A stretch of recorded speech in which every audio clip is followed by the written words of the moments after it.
Shalom, brothers and sisters. Now, if you've been on the channel for a while, you know how I feel about these things. If not, ta-da! You're about to find out a bit more about that, and you can go dig further in.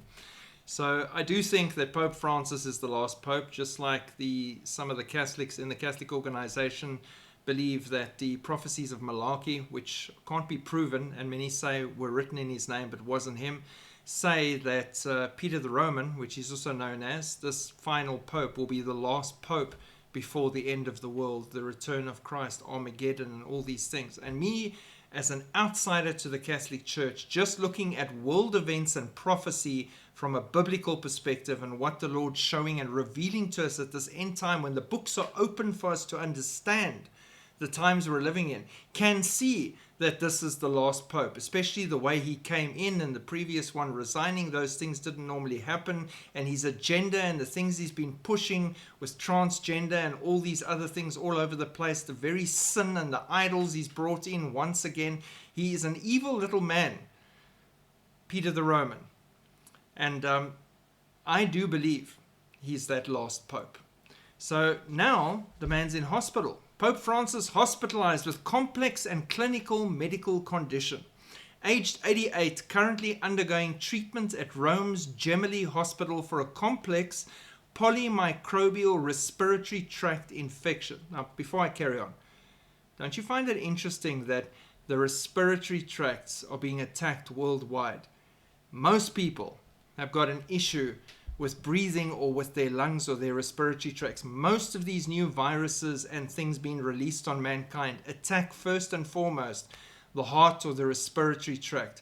Isn't that interesting that they're going for that? Your very breath that speaks the name Yahweh every time you inhale and exhale is being attacked by the enemy, number one.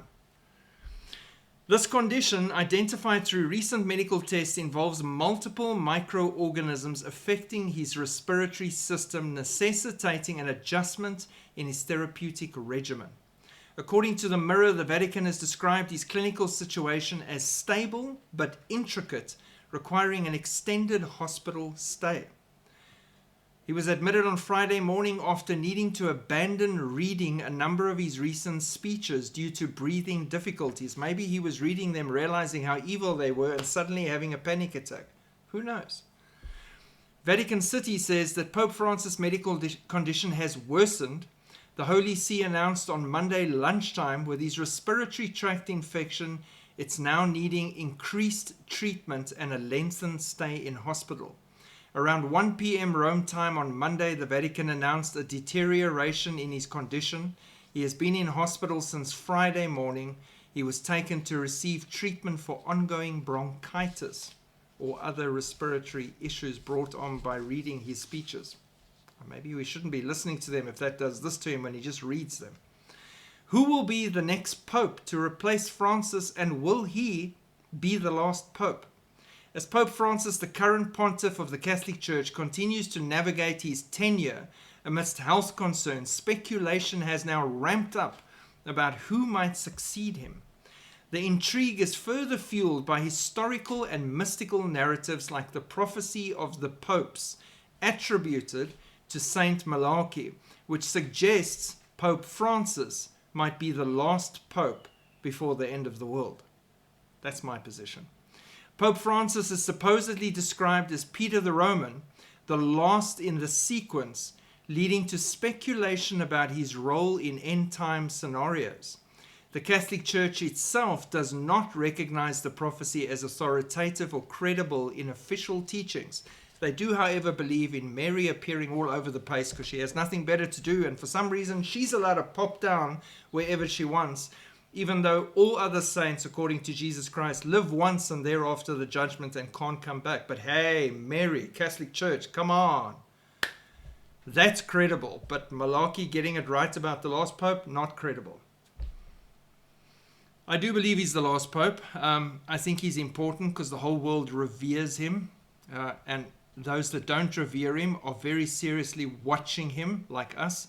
And so he is known. He is a known quantity, a known evil quantity with a lot of power and connections with Islam, the main religion that will be in control once we're gone.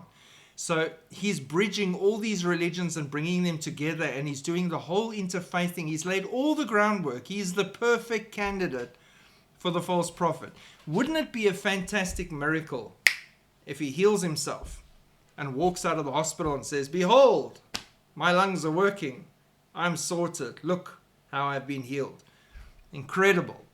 Just enough gas in the tank for another 7 years before everything gets really hot down here. I don't think, and again, I looked at some of the names of the replacements that are queuing to be possible replacements for him. They look just as evil and just as twisted, some of those pictures. It's really scary that your succession plans involves people that look really scary and evil, and you're supposed to be a church, a place of worship for God, a place of shepherds that shepherd the sheep and have love and grace oozing out of your pores, instead of these candidates that you have lined up and waiting. It's really quite scary. So I could be wrong. He might die. He might not be the false prophet. Maybe Yuval Noah Harari steps up and takes that position. Maybe it's someone we don't know at all. But for me personally, Pope Francis ticks a lot of boxes, including the Malachi prophecy of him being the last pope and everything he has done to this point.